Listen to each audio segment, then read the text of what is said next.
Welcome to ClueCon Weekly. Join us every Wednesday to learn about the latest cutting-edge developments in the real-time communications industry. ClueCon Weekly is brought to you by FreeSwitch Solutions. Get support and professional services directly from the creators of the FreeSwitch open source project, solving your issues in the most efficient, stable, and scalable way possible. Get the FreeSwitch advantage. Visit freeswitch.com. Also brought to you by ClueCon, the premier technology conference for developers by developers. Join us every summer in Chicago. ClueCon kicks off on Monday with our annual hackathon, The Coder Games, followed by 3 days of technology-rich presentations discussing telecom, WebRTC, and IoT from developers around the world. To learn more, visit ClueCon.com or call 877-74-A-CLUE.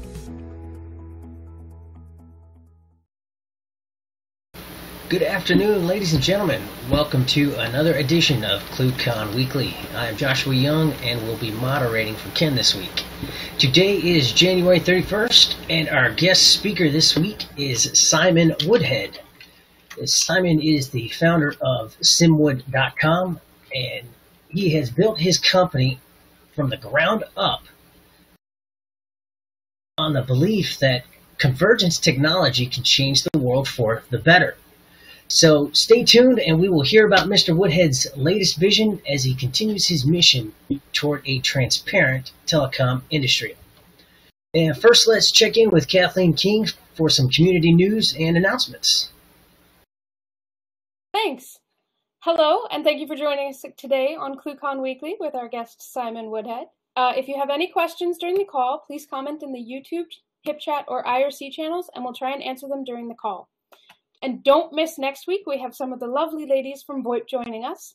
That'll be a fantastic call. You get to meet some really great people. Don't forget to save the date. ClueCon is going to be earlier this year, taking place from July 23rd to July 26th, and you can register right now on ClueCon.com. Register now and take advantage of our early bird special. You can save $600 if you're staying at the hotel by registering with the code CC2018EarlyBird. And you only have until the end of day today to use this code, so don't miss out. Speakers, sign-ups open tomorrow, so start writing those slides today. Additionally, in February, the team is heading to Fort Lauderdale, Florida for IT Expo.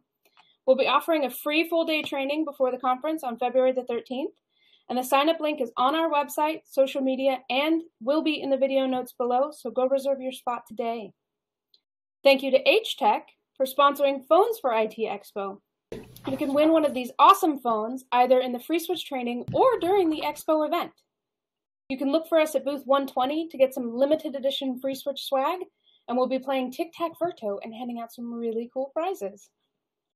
If you have any suggestions for videos you'd like to see, please email us at marketing@cluecon.com. We will continue to add instructional videos periodically, so make sure you subscribe to this YouTube channel. And as usual, be sure to like us on Facebook, follow us on Twitter, subscribe to our YouTube channel, and sign up for our mailing list for these and even more fantastic news and announcements from the FreeSwitch team. Thanks for watching. Back to you, Josh. All right, thank you for keeping us apprised, Kathleen. I tell you what, $600 off. Man, that sounds like a fat worm for the early bird. So for all you ClueCon participants out there, I would definitely take advantage of that. It expires tonight, so you got probably less than 12 hours now to take advantage of that offer there. And for our YouTube community watchers, if you'd like to submit questions, again, just a little reminder, be sure to post your question into the YouTube chat box, and we will try to work those in towards the end of the interview there. And with that, we move into our Community Corner segment and introduce our host, Michael Mavridis. Good afternoon, Jersey Mike. Thank you, Josh. Today we have a really interesting question for today's Community Corner. It's from the mailing list from a community member called Jungle Boogie. And the question is a multi-part question, and it's a very pertinent question. So, to start, do ports need to be open on the firewall under all circumstances? UDP ports for RTP, for instance. No, they do not necessarily. It depends on the scenario. But if you're deploying in a production environment, it's usually wise to open them up so you don't have any quirky firewall issues getting in the way of you and your customers. What about priming a firewall? We can send options across them on a regular basis. That's a profile config, right? But that's for signaling, not media. So that's not really an issue there. Oh yeah. Okay. Okay. So the next part is there always a good idea to enable in SIP profiles internal.xml param name NAT options ping value true? In my opinion, no, that should be your last ditch effort. You should push that particular task to your endpoint if it's capable of sending keep alives on its own. That keeps the load of doing that off your registrar. So you don't want to have 2,400 or 1,000 devices, sitting here being pinged by FreeSwitch. Let those devices do that so that FreeSwitch is free to do other things. Right. But FreeSwitch needs to answer them too, so. That is correct, but you don't want to have FreeSwitch doing all of that and the retry processing and whatnot. So it's just lighter to make the endpoint do it. And is it recommended to have stun enabled in vars XML and set up the NAT options ping? It's not necessary. It depends on if you're using FreeSwitch as a client or as a server. That's going to dictate that. I would recommend no, especially on a high volume, high production environment. Now, if it's your home system where you just got a few calls going through it, it may make sense if your IP changes or anything of that nature, but it's not necessary to do that. And then my SIP profile internal has the following params. Param name external RTP IP, value equals AutoNAT. Param name external SIP IP, value equals AutoNAT. Is this an improvement over what's in Confluence of external RTP IP? Okay, so the AutoNAT element within those two params within your SIP profile uses UPnP and NatPnP to discover the public IP and the poke holes for the ports.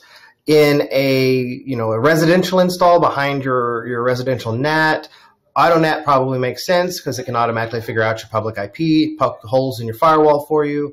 It makes sense in those scenarios. In a production environment where you're running commercial traffic, those options do not make any sense at all. And then for the last segment of the question, if the endpoints are configured to connect using TCP, does any of this change what's above? Yes, it does. Just because you're signaling over TCP doesn't mean that your media IP is known. You need to either hard code it or use some of the options for it to figure out the media IP for the RTP because they're separate. And in addition, I did a fairly involved video about NAT and FreeSwitch, and we're going to link to that in the description below.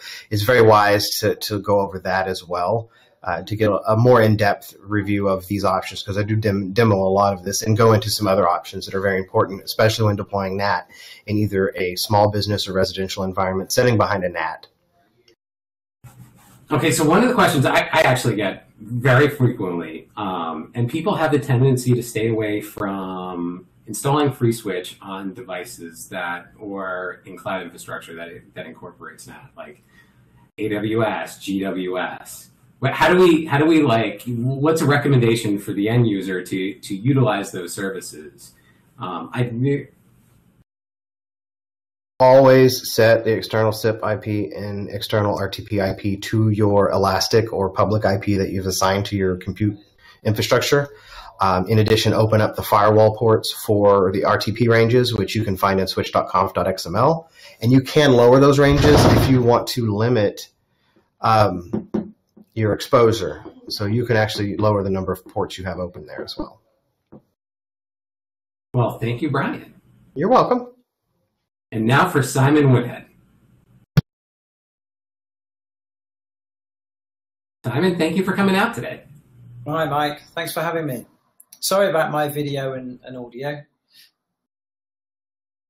No, it's quite all right. It's quite all right.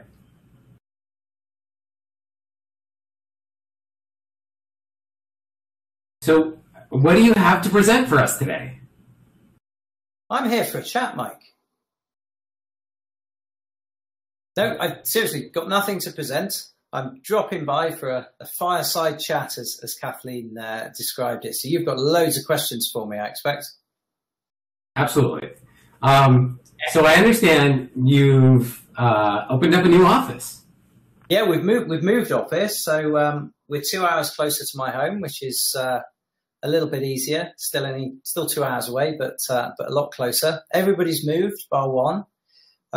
We've got a huge new building, and we've had the builders in for the last month or so. They finished last week, so we've moved into just a great new space, as you can see by my decorated walls behind me. So it's fabulous. We've got a lab, we've got a training room, which is I think I might have mentioned in person, where we're trying to make available to the community. So if anybody wants to do free switch training or training for any other project in the UK, there's a space there that's just available to use. We don't want paying for it. It's just there for the community. But we've got a playroom for the millennials. So it's a really nice space. So we're really pleased with it. We've got 60 odd customers coming in tomorrow for the very first edition of SimCon. Which is our attempt to build a bit of the community in the UK that we love when we come over to your neck of the woods for ClueCon. So I remember that you guys incorporated a lot of really interesting technology into your former office, and I remember the knock was actually pretty neat, right? So tell me about the new office space from that perspective. Nothing earth-shattering, really, technology-wise, actually, although we've spent a day trying to get into rooms where the new access control has decided to lock us out, and it seems the way around all this technology is to climb through the ceiling, which makes you question the point of it sometimes. But yeah, the office is on net and is becoming a POP for the network, so it's quite well connected. The lab is on net, which is really kind of cool for testing any cast type services, because we can spin them up in the lab, and naturally the closest instance from the office is the lab. So that works really well for us. But hey, we've only been in a week, so we're still finding our feet with it. But it must be also exciting. Yeah, we went down this path of having it designed, and that was a bit of a slippery slope, because we found the building and it had no power supplies, and apparently that's how commercial property is let, certainly in the UK. So you need a design company to put the power sockets where you want them to be, and then they showed us some very pretty pictures of how it could look and how it could be branded, and how it could become a fantastic place to work in. I succumbed to the temptation. So significantly poorer, a month or so later, that's what we've got. So what are you excited about? Sleep. I had, I think last time I came on, I had a new baby.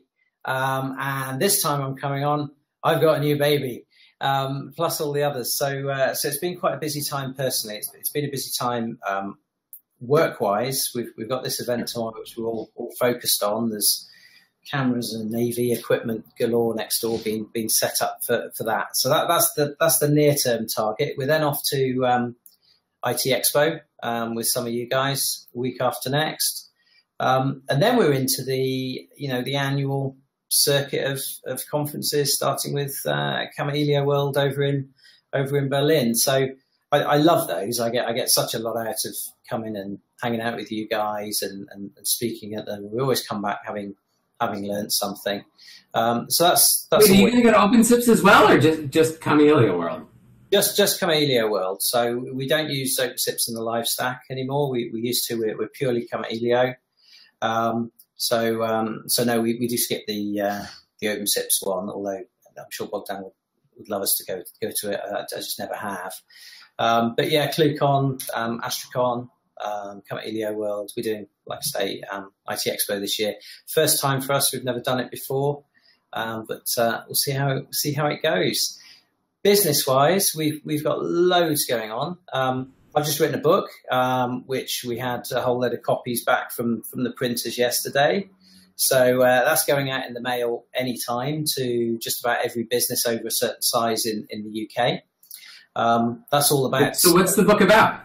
It's about telephony security is the roundabout way of describing it. But it's a book for businesses on all of the security risks posed by telephony that they don't appreciate. And it ranges from everything from caller ID spoofing, which your man in the street, your typical CTO, doesn't believe is a thing, right the way through to mobile intercept. And every chapter along the way is kind of best practice how to avoid it, and also talking about some of the things we're doing in that space with some of our finance customers to try and mitigate the problem. Naturally, as you'd expect with me, there's a heavy chapter on VoIP fraud and the latest things there. So we're quite excited about that. Got a few secret projects on that I can't quite tell you about yet, but they're keeping us busy. Hopefully, by the time we see you all next, there will be some more news on some of those. But it's all good. So are you still running a honeypot project? Yeah, so the honeypot evolved a year or two ago into what we call the SIP IPS. So the honeypot is a single or several single unicast IP addresses around the network, which serves a purpose for obtaining attack B numbers or targeted B numbers, that kind of thing. But it's less useful nowadays for identifying attacking IP addresses.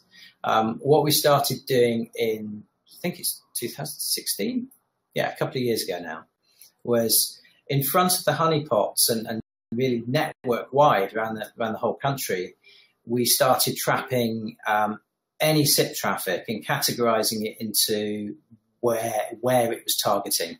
So if it was targeting the honeypots, it's obviously bad. If it's targeting customers, we ignore it.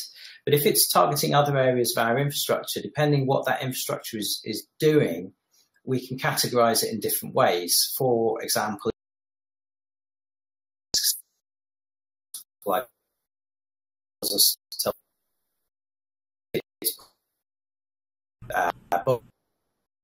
us something else.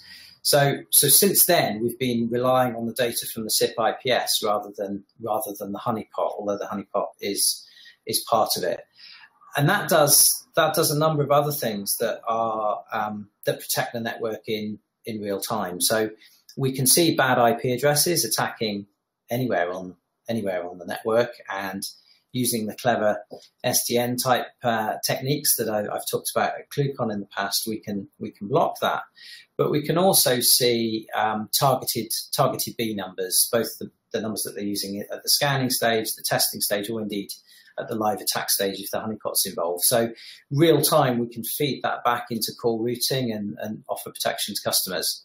So it's kind of like the honeypots, but just at a network-wide scale. So security has always been one of my biggest points of interest. And I know that you go around the circuits and speak about this quite frequently. Tell us about what's new in security, and why don't we tell us about how the attacks have changed over time, and what our listeners should be compensating for as these attacks have changed and become substantially more sophisticated. Yeah, I think the thing that hasn't changed is the fundamental obstacle to stopping this problem is apathy and arrogance. And I've been quite blunt with people at talks in the past where I've stood at the front. So look, I've spoken to you guys before, and you sat there and nodded and thought what I was saying was interesting, but you've gone away and done absolutely nothing. That's not going to solve the problem. Similarly, I speak to customers or other people in the industry that are convinced they've got the best fraud protection in the business. They don't need to learn anything else. They don't need to do anything else. And I think we all need to be a little bit more more humble in this respect, and realise that we all need to do something more. And unless we do something more, then the problem is going to continue growing. So that's a constant. In terms of the sort of VoIP fraud itself, I think I described it last time out as far more organised, far more professionalised than it had been in the past. So go back 3-4 years, it was script kiddies using very noisy, heavyweight attacks. Go back a couple of years, it was far more low key. It was far more calmer. It drew far less attention to itself. It's much more patient, if you like. The word I would use to describe it now is quietly industrial in terms of scale. But the other thing I say to people with basic VoIP fraud is that you're not trying to outrun the bear. You're just trying to outrun somebody else. The industrial scanning, if you like, harvesting of targets is heavily automated. It's picking off the weakest infrastructures out there and taking advantage of them. What there is more of course, is the targeted stuff, and the targeted stuff is far more calculating, far more patient, far more targeted. And we've seen some quite bad attacks here where they're not actually coming in through necessarily a VoIP vector.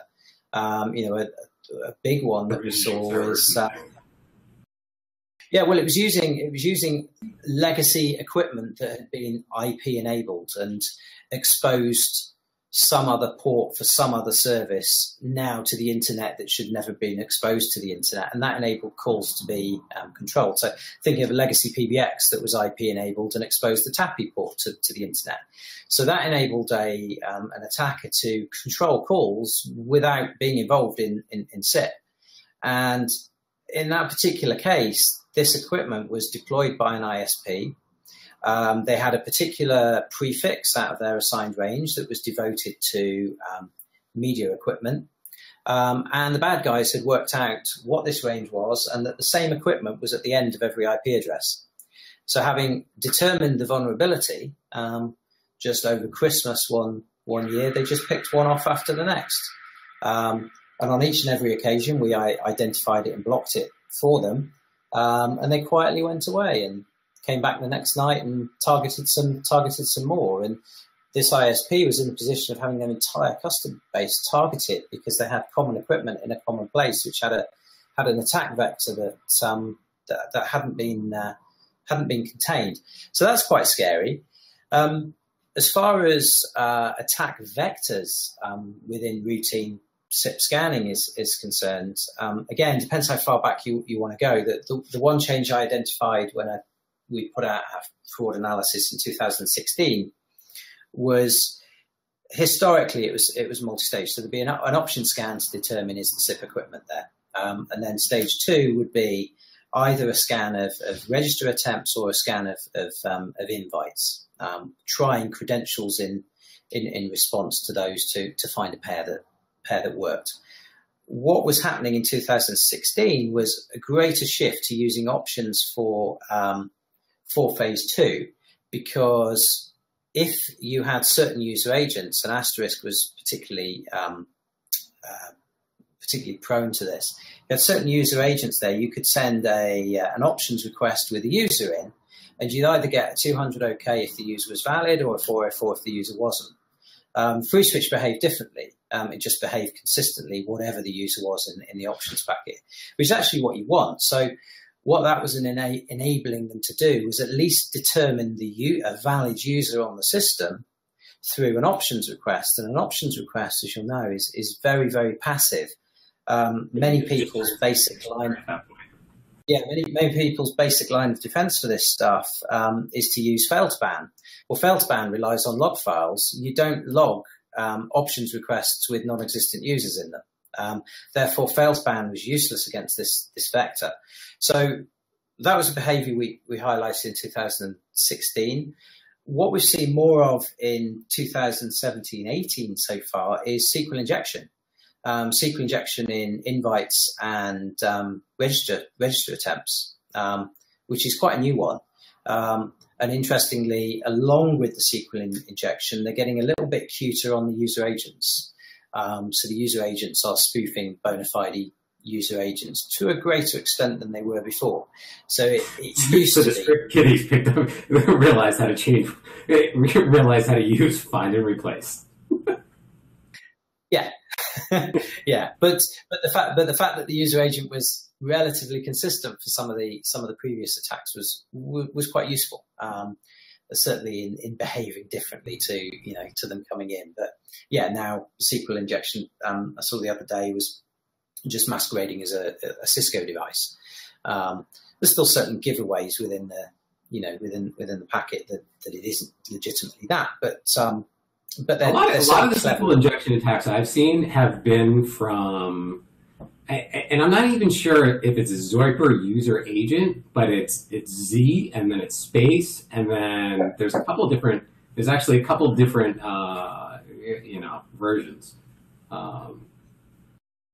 And so, from that, from the traditional standpoint of just, filtering by user agents, I mean, it can affect user bases when they start matching the user agents with the actual clients. Yeah.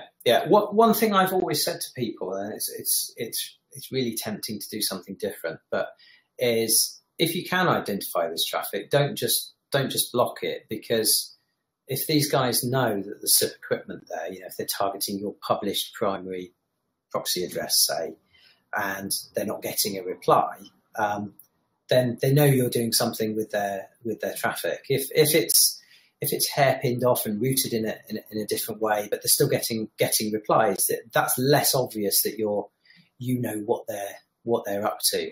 But sadly, so often people identify that it's SIP vicious or whatever, and just completely ignore it or reply with something. That's one of the things that I've never really liked about fail to ban, and even just taking and discarding packets based on user agents, is you're breaking the spec. Yeah. Now, user agent filtering is very useful and is one of the easiest ways of identifying certainly these early stages of the attack, because, like I say, they're heavily automated. They're still using SIP vicious and similar tools, so you can really easily identify them. But yeah, your edge device just needs to reply with something generic rather than actually routing the request, but certainly not dropping or ignoring it. And what about timings of attacks? So timings and reverse IPs and all that stuff, we see a lot of that. Timing continuous. It's just like I say, it's industrial. I did a presentation. It's a good few years ago now, where I think it was Near. I don't know if he's on the call. He suggested that we saw more attacks against our honeypots and against our network because we're a VoIP wholesaler, so we're an obvious target. And my response to that was, well, no, we see this across all IP addresses. So to prove that, at a presentation, I spun up an instance on a cloud server. And we saw the first scan against that within 17 minutes. And then it just escalated from there. So you put a machine on the internet, and odds on it will be scanned within an hour. That's the scale of this stuff now. They are just continually scanning the available, certainly IPv4 space for targets. Right, and I would think that they would specifically go out and start targeting IP addresses that are known to be cloud providers too, because there's a higher frequency of services out there. Yeah. And as to timing, like I say, it's continuous. Certainly, as far as the early stages go, the more targeted attacks, we still see them in the times of day when people aren't watching. Shall we say? I always put out a wealth warning to customers just before Christmas, because Christmas Eve, Boxing Day, prime time for it, because nobody's even responding to alerts. They're all eating cake or whatever. And we see a huge spike. I I guess in a sense, what they do is they've already compromised the system, but the best time to actually hit it is when no one's watching. That's exactly right. This that targeted attack I mentioned before, we reckon they compromised that a good couple of months before. Done their reconnaissance, worked out exactly what they were going to do, and they were just waiting for the quiet time. And like I say, they were very professional and very targeted in the way they went about it. They didn't make a noise. Once they were shut down, they just went away, and then they came back again when it was quiet. The customer was happy, thought it was dealt with, and clearly it wasn't. The fundamental issue was still there. So on the other hand, you have people that go a little bit over on security as well. I recently was talking to someone, and they were talking about how their traffic profiles, which are completely consistent, so they only send traffic to North America, they were sending it through a provider, and the provider sent them an email saying something along the lines of, and cut their traffic off, disrupted their business, saying, well, we're seeing traffic from North America, so we're cutting off that destination. Right, okay. So it was just completely regular call traffic. Yeah, it's quite scary when I look around at what other wholesale providers do, or rather don't do. I've got a whole presentation about this tomorrow, because we do something in the region of 200 checks in real time per call, and those checks are applying. They're obviously protecting us and applying some high level settings to protect our network, our business, but mostly they're applying the customer's own settings. So they could be blacklists, they could be rate limits, they could be rate limits to particular destinations, they could be maximum costs. There's all manner of settings that customers can tweak on either an account level or even a trunk level underneath.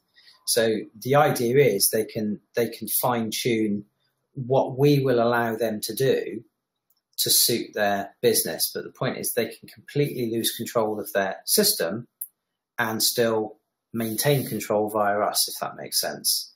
So they can control what that system is actually spending with us at the wholesale level, pretty much in real time, which I think is unique, because I've sat on panels before and talked about some of this stuff, and there's usually some douchebag that says, oh yeah, we do all that too. And what they actually mean is, we'll wait until you've spent a certain amount and then we'll tell you you've spent it. Now, of course, they've had the profit on it then. So they're not really being too generous with that. We go to quite extraordinary lengths to stop people spending it in the first place, certainly where they don't intend to spend it. Because we'd sooner our customers stay in business. We'd sooner them be doing business with us in 10 years' time.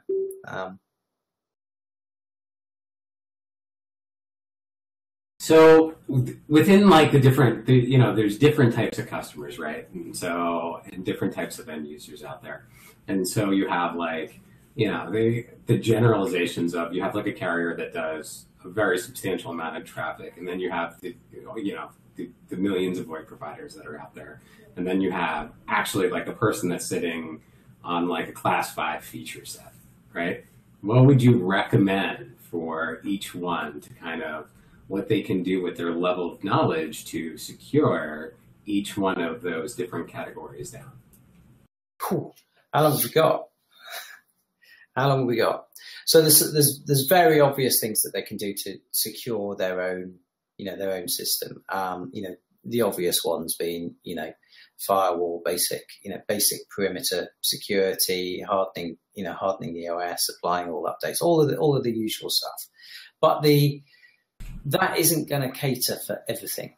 That isn't going to cater for the 0 days. That isn't going to cater for the thing that you missed, for the developer that forgets to put an ACL on a Friday afternoon. So we always advocate just using a competent carrier. And of course we nominate ourselves in, for most people. Because if you do that, whatever happens to that system, somebody else has got your back. and that covers you off pretty well. The controls we offer to people, I suppose we ought to do a survey and get some stats on this, but I don't know of a customer of ours that engages with, because that's of course an obstacle, but one that fully engages with the feature set that we give them that's had an issue.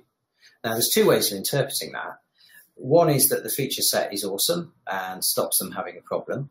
The other way of interpreting it is that those that can be bothered to engage with it and configure settings are also the ones that can be bothered to configure some firewall rules and can be bothered to update their operating system and can be bothered to do X, Y, and Z.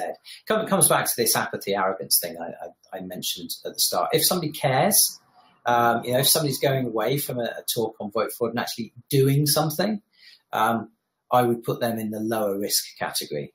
The high risk people are the people that sit there and know it all and don't do anything afterwards.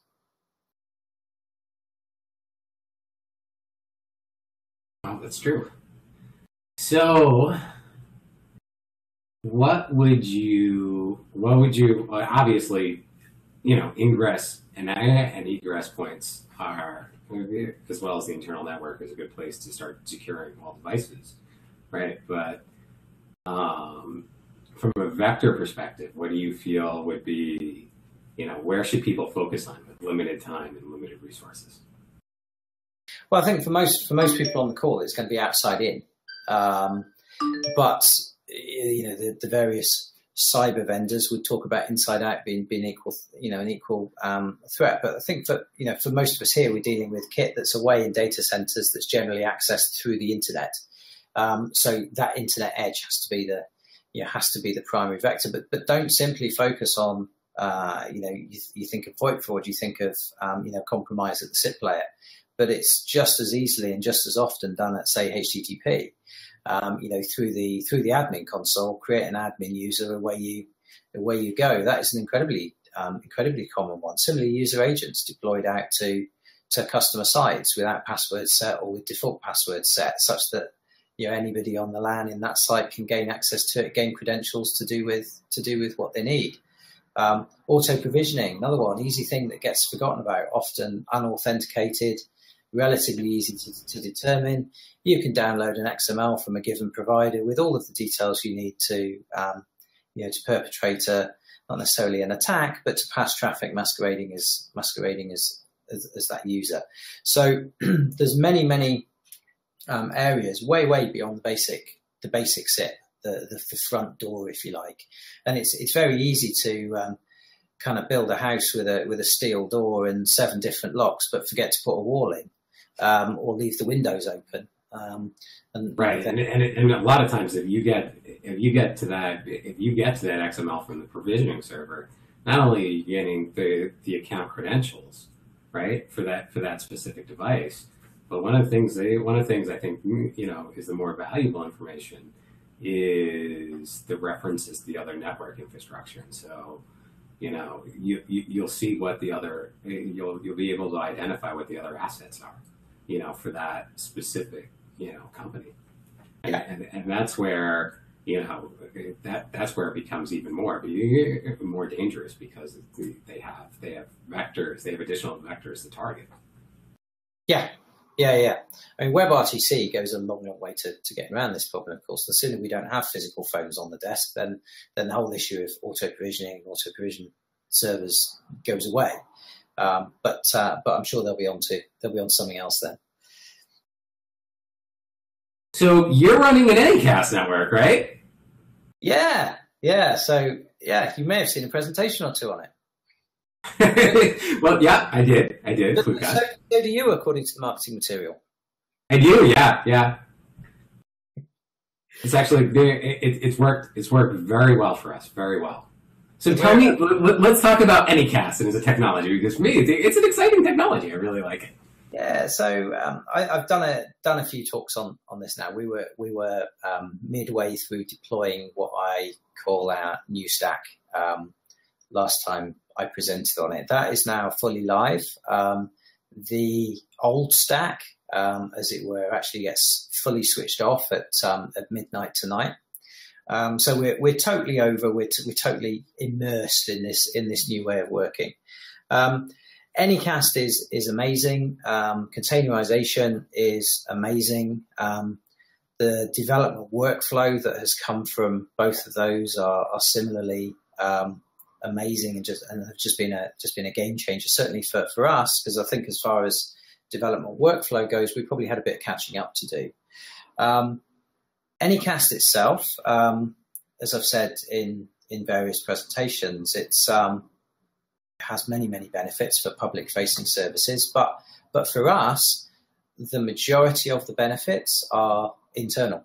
So if we take a typical container host, for our hosts we separate compute nodes and we separate off voice compute nodes. They both run containers.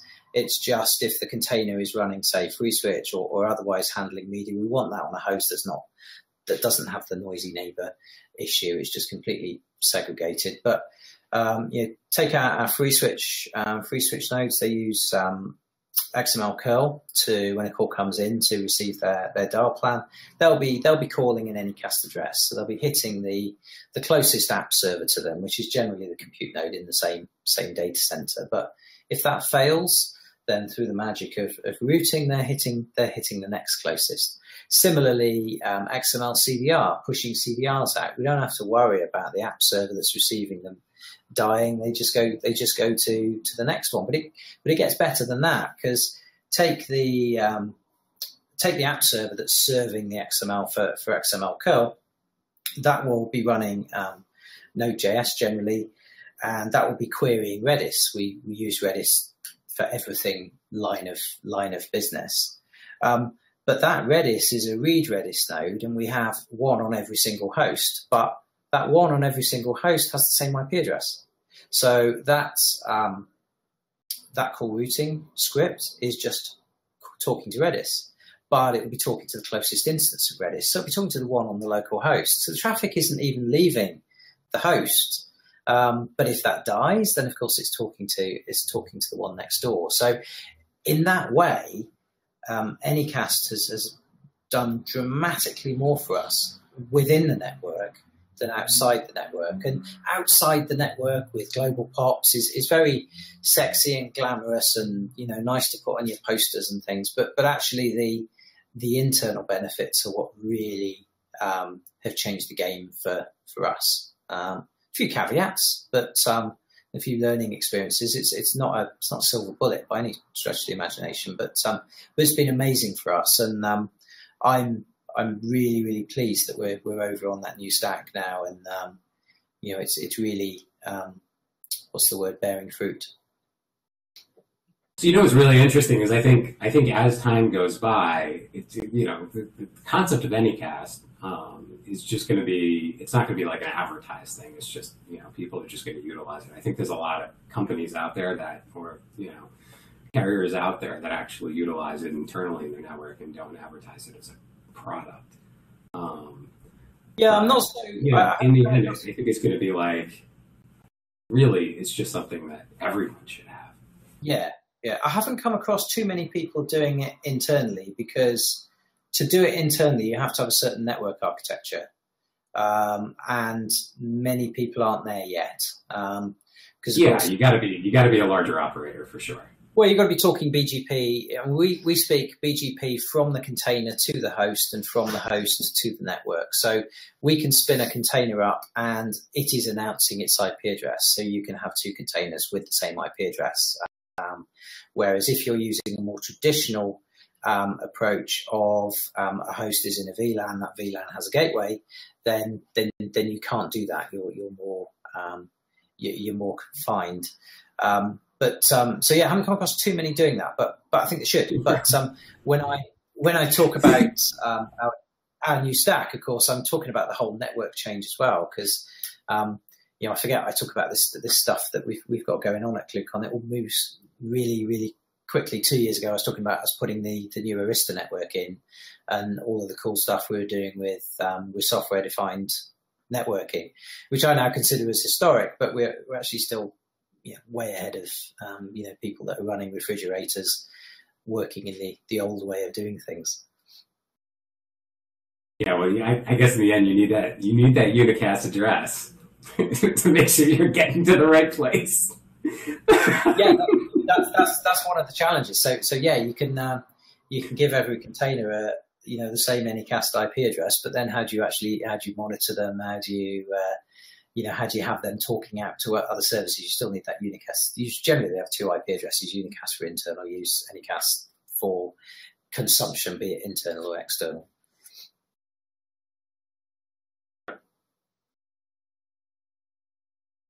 So what do you see as the future of VoIP?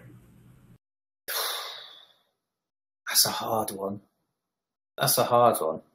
I'm there's two aspects to that. Commercially, I'm in quite an anxious place at the moment. I think we're having to make a lot of change in our business to stay relevant and to stay here in 5-10 years time, just because of changes in the market. I think we may be panicking early, but everybody knows the minute's going to zero. So any operator that's purely minute based, needs to be going through the same thought process. And there's things we're doing there since about 2005. We've been doing what I call Ofcom proofing the business. Ofcom being our version of the FCC, but not as competent. And that involves us moving away from minute revenue and more to infrastructure type revenue. Similarly, some of the stuff I talked about earlier with the book, we're moving more towards secured voice. So it's still voice, it's still minutes, but they're higher value minutes, with assured delivery for SMS, for voice, and other security aspects ticked off. But technologically, I mean, this WebRTC thing that we've been hearing people bang on about for the last God knows how many years, I'm sure that's gonna catch on at some stage. I think it's yet to have its prime time in the public domain, and I think when it does, that's really gonna upset things. In terms of new technologies and beyond that, I think the honest answer is I don't know. I really don't know. I think we probably actually the very existence of voice as a service probably is looking to fade into obscurity. I think largely down to WebRTC, we're going to be moving towards voice just being a feature. So rather than you having a soft phone on your smartphone, you just have the voice capability built into, say, the Uber app or whatever. It's a feature of other things rather than the service in its own right. But in terms of emerging technologies that are going to change that, I don't see much, which is unusual because historically there's always been something. We're improving the way that we do things, like the conversation we just had about network model and infrastructure and things. There's loads happening there. We can do what we do today so much better as an industry, but the very existence of the industry, interesting question. Looking forward 4 or 5 years, I don't know. But I'll tell you, financial battles are won and lost on compensation and tariffs and all that stuff. That's for sure. And it's without any question, it's where it's about picking up the crumbs and essentially not letting them escape from you, right? Yeah. So, and commercially, our biggest customers now, we don't make any money out of the minutes. We give them the minutes at cost. We are charging for the infrastructure that they're using, and we're monetizing that network asset. We express it per channel, and that works for us. I mean, it's lovely as to have the same revenue every month and know it's coming, regardless of what's happened with traffic patterns or what the regulators decided to do or what the incumbents decided to do with interconnect pricing. So that's one aspect, but we also need to do things smarter and make the minute more valuable to people. And using the great tools that we've got, because it saddens me that you guys work so hard on the FreeSwitch project, and similarly in the Asterisk project and the Gamma Elio project. And most ITSPs use about 1% of the capability. It's all UDP 5060, no TLS, no encryption, no exotic codecs. That's the other thing we've introduced with our new stack. It's now Opus is the Opus with FEC, and everything is the default preferred codec for interop. We've always been steering people towards TCP and TLS rather than plain old UDP for signaling. We're strongly pushing using SDES, but we feel like we're a lone voice sometimes, yet that capability has been baked into the software for donkey's years. And these poor end users that think they're buying one thing and they're actually getting another, when the platform that it runs on is capable of giving them what they thought they were getting in the first place. You just need the operator to be bothered to enable the options. Right. You don't know the capabilities until you really take it to task. Yeah. That's for sure. Yeah. And one of the things is with open source, it's amazing. Like, there's billions that have been brought into the economy because of open source. Oh yeah. And it's just the beginning. Yeah. Yeah. I mean, our business is built on open source. We, other than areas where we can't add value, so like network switches, for example. But even that's changing per my presentation a few years ago. We do buy a box there because we can add no value building a network switch. But everything from then on is built on open source, managed in-house, developed, beyond in-house, integrated in-house. We do the glue. But the availability of those nuts and bolts and those components that are so feature rich, so well developed, so well community tested. Certainly our business wouldn't exist without that. And I think if I look around our customer base, I don't think any of them would exist, or certainly a large proportion of them wouldn't exist without open source. It's in telephony, it's fueled a huge democratization of telecoms, because it used to be a really capital intensive game. And it still is in some respects, like at the interconnect level, and certainly regulatory fun and games and interconnect battles, it still is. But in terms of basically being an ITSP, you can do that in a few clicks, and app get install, you're away pretty much, and that's amazing. And yeah, we're hugely grateful to everyone involved in all the projects that we work with. And coming back to what I was saying earlier, I want to give back where we can. So if anybody wants to do any training on any open source project in the UK, we've got classroom facilities here that's available to do it. But obviously, if business we can help in other ways, then you know where I am, by all means ask. Well, I look forward to seeing you in a couple of weeks. Yeah, you're in Miami, eh? Or Fort Lauderdale? Yeah, absolutely.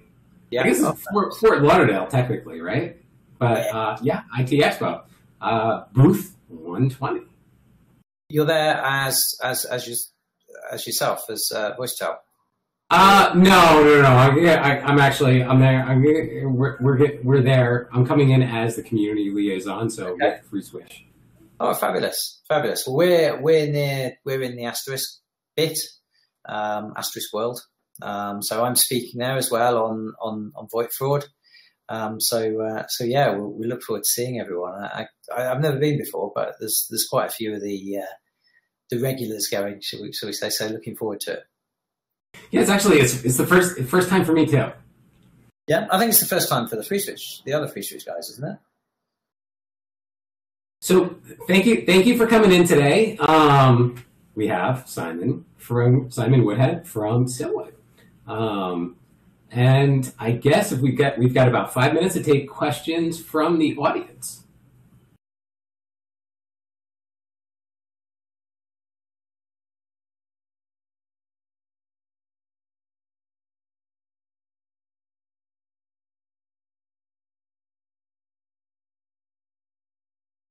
So I've got a question from IRC, and it says, where do I sign up for the service?